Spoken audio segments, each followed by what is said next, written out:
a Jingrwai Iawbei. It is like a mother's love song where, a mother after giving birth for a newborn baby because of love and happiness.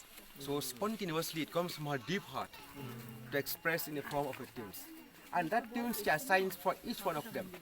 Suppose if a mother is having 5 children, then she will compose 5 different tunes for each one of them, which is different from one another. As of now, we are 723 people in the village, which means that we are having 723 different tunes, which is different from each one of us. And these tunes it comes because of mother's love.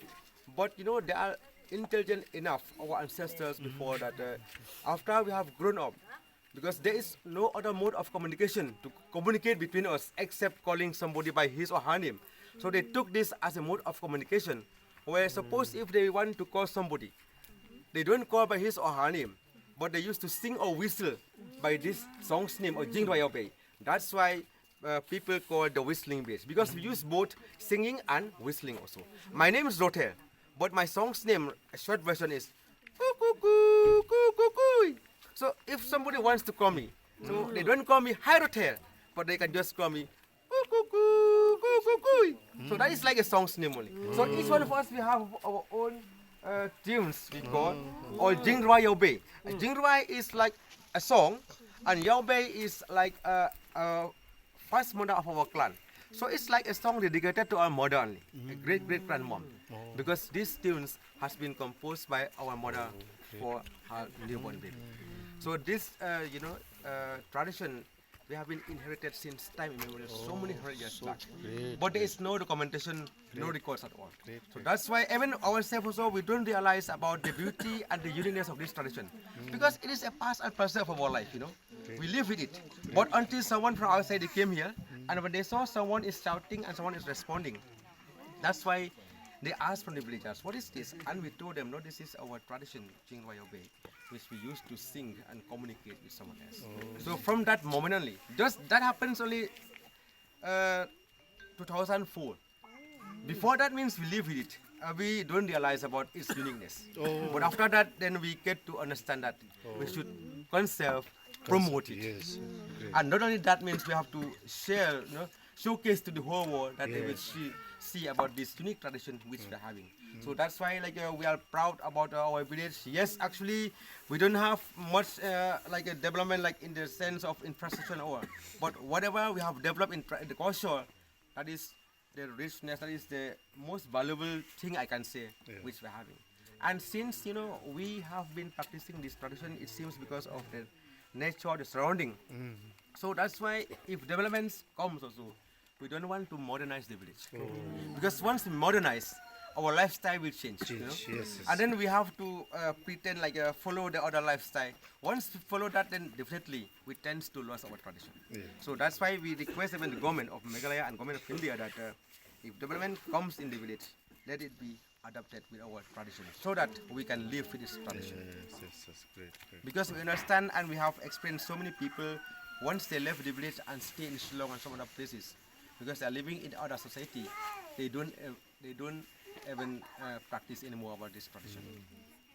They don't know even how to compose the tunes for her baby. But those who are living here, then they still have that. Great. So we are very grateful and very thankful to thank so much for ma'am for taking them to this very remote village, still backward. Your village is so unique. Still backward, but still we are proud of it because we have this unique tradition. Yes. So each one of them, we will interact with them. You can, and to understand much about Kongthong. As I have said always that Kongthong does not mean that a destination where people can see beautiful things, man-made creatures, man-made anything, not waterfalls, not caves, not living in a bridge. But here in Kongthong, you have to learn how to listen. You can close your eyes. Come in Kongthong, close your eyes, standing somewhere, sitting somewhere, but listening to how people are communicating by calling this team. So here we have But there in the venue where we have interaction together. Yeah. My full tunes, or Jingrwai Iawbei is like this.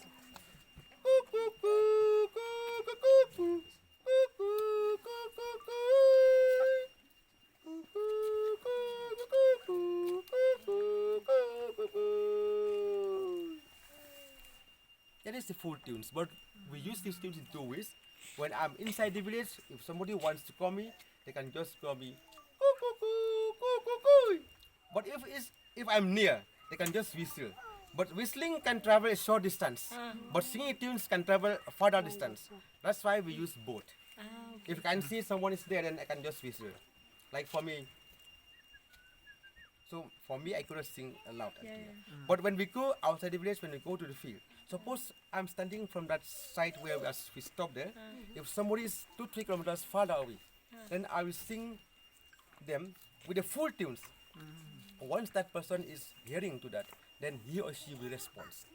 But if he or she could not, means she don't hear or she's not there, then nobody can respond on behalf of that particular person. Only that particular person can respond. That's why we call this is a very simple and honest practice, where we don't make any jokes or make full play with this. Once we call somebody means because we need to know where are they or where is he or she. So don't you get confused between two tunes? No, see, because each one of us we have all different tunes. That's why we want to introduce you so as much as we can today, so that you